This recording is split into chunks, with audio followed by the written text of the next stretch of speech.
Fala aí, pessoal, tudo bem? Nessa aula de hoje nós vamos estudar por que os corpos se movimentam. Essa aula tem relação com a segunda lei de Newton.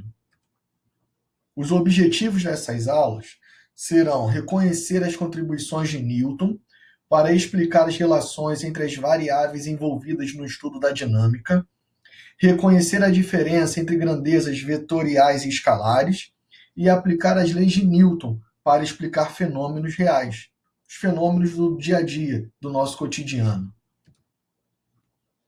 A segunda lei de Newton afirma que a soma de todas as forças aplicadas ou a força resultante é diretamente proporcional ao produto da massa pela aceleração produzida. Se você imaginar numa brincadeira de quem consegue aumentar a velocidade mais rapidamente empurrando dois corpos, um corpo muito pesado e um corpo muito leve, você tem certeza absoluta que o corpo muito leve vai conseguir correr mais rápido. Assim podemos dizer. Se temos uma brincadeira, tu tem que empurrar um Fusca e uma carreta. O Fusca é pequenininho, leve, e uma carreta é grandona. Eu tenho certeza que você acha que você vai conseguir empurrar o Fusca com uma velocidade muito maior do que empurrar a carreta, porque a carreta tem uma massa muito maior. Aí eu coloquei a fórmula em vermelho. Fr significa força resultante. M, massa, e A é aceleração. Para o sistema internacional, todas as forças vão ser medidas em newtons. A massa vai ser medida em quilograma e a aceleração em metros por segundo ao quadrado. Aqui nós temos que ter uma atenção especial para tentar não confundir massa com peso. Eu sei que no dia a dia nós falamos que o peso é em quilo, né? Qual é o teu peso? Meu peso são 80 quilogramas. Isso está errado. Apesar de usarmos isso no nosso dia a dia, esse conceito está errado. Peso é uma força. Força é medida em newtons. Um pouco mais para frente nós vamos tentar calcular o peso. E você vai entender a diferença entre peso e massa. As propriedades de um vetor são as seguintes. O módulo conhecido como intensidade geometricamente é dado pelo comprimento. No caso da força, a intensidade é representada por números, como, por exemplo, 20 newtons. A partir de agora, nós vamos estudar grandezas vetoriais. Essas grandezas vão ser representadas por semirretas, um vetor. Quanto maior essa semirreta, maior vai representar esse valor. Vou te dar um exemplo. 40 newtons e 20 newtons. Se eu for representar isso em vetor, a setinha do 40 tem que ser o dobro da setinha do 20. Eu acredito que você já tenha estudado vetor anteriormente. A direção depende do ângulo de rotação em relação aos eixos de referência. Vamos diferenciar direção e sentido. Direção é horizontal, vertical, inclinada. Sentido, direita, esquerda, cima, baixo, leste, oeste, norte e sul. Um pouco mais para frente vamos aprender sentido horário e anti-horário. Nós não podemos confundir direção com sentido. A direção depende do ângulo de rotação do vetor e o sentido é a orientação. É para onde a setinha vai estar apontando. A classificação das forças são sempre de dois modos: força de contato e força de campo. A força de contato é quando há uma interação superfície com superfície. Eu empurrando a parede, eu encosto a minha mão na parede, eu encosto o meu corpo na parede. A força de campo, ela não necessita contato. Vou te dar um exemplo. Um ímã. Em alguma vez na sua vida você já brincou com um ímã e uma moeda. Você já percebeu que você vai aproximando o ímã da moeda, em algum momento essa moeda ou gruda no ímã ou se afasta do ímã. porque ela entrou no campo magnético do ímã. Mais para frente, nós vamos estudar força gravitacional, força magnética, força elétrica, que todas essas forças são através de campo. Campo elétrico, campo gravitacional, campo magnético. Geralmente isso é estudado no segundo ano do ensino médio. Aqui eu listei alguns tipos de forças que são muito importantes você conhecer.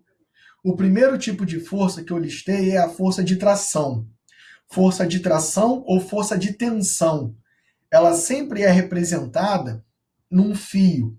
E geralmente vem assim, ó, fio ideal, corda ideal. O que é um fio ou uma corda ideal? É o fio que não estica, que a massa não tem representatividade para o sistema, que ele não vai esquentar ou esfriar. Ele é ideal, ele não interfere no estudo do corpo que estamos estudando. Tração sempre será a força no fio ou na corda. Outro tipo de força é a força-peso, e aí é muito importante. Alguns professores chamam de FP, força-peso, outros chamam só de P, peso. A massa e o peso são diretamente proporcionais, porque quanto maior a massa, maior o peso.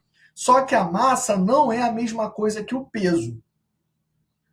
O peso é a força que o planeta exerce sobre o seu corpo. É a atração que o corpo está fazendo, que o planeta está fazendo sobre o seu corpo. Vamos falar assim, a grosso modo. A força-peso é a força de atração que o planeta exerce em todos os corpos próximos à sua superfície. E como é que calcula a força-peso? Massa vezes gravidade. Outro tipo de força é a força normal. A terceira lei de Newton afirma que para toda ação nós temos uma reação de mesmo módulo, quer dizer, mesmo valor, mesma direção e sentido contrário. Aqui está sendo representado um livro em cima da mesa. Esse livro está fazendo peso em cima da mesa. A reação ao contato se chama força normal e é setinha para cima. Então, a força normal é a força de reação ao contato e ela sempre é perpendicular à superfície. Guarda isso, que isso geralmente é cobrado nos vestibulares. A força normal é perpendicular à superfície. Outro tipo de força é a força elástica. A força elástica está diretamente ligada à constante elástica da mola, ou seja, do que essa mola é feita, se ela é muito rígida ou muito flexível. E o X? O X é a deformação ou elongação. É o quanto eu consegui deformar esticando ou contraindo essa mola. Na setinha dá para perceber que na parte de cima a mola estava em repouso, estava no seu estado natural. E na parte de baixo ela está esticada. Esticada de X, onde X é a elongação ou a deformação da mola. Outro tipo de força que é muito comum aparecer é a força de atrito. Guarda isso. A força de atrito, ela se opõe à tendência de movimento. Ou seja, o corpo pode estar parado e tendo atrito, desde que tenha uma força sobre ele. Mi é o coeficiente de atrito. O coeficiente de atrito me diz se a superfície é muito áspera ou muito lisa. Quanto maior o coeficiente de atrito, maior é a rugosidade da superfície, mais áspera ela é. Fn é a força normal, é a força de reação ao contato do objeto ao solo. Aqui eu separei duas questõezinhas que já apareceram no vestibular para a gente entender mais ou menos como vão ser aplicadas essas fórmulas novas no conteúdo, no conceito, nas questões, né? Aí tá aí, ó. Um carro com massa de 1.000 kg partindo do repouso, ou seja, velocidade inicial é zero. Atinge 30 metros por segundo em 10 segundos. Supõe-se que o movimento seja uniformemente variado. Calcule a intensidade da força resultante exercida sobre o carro. Força é massa vezes aceleração.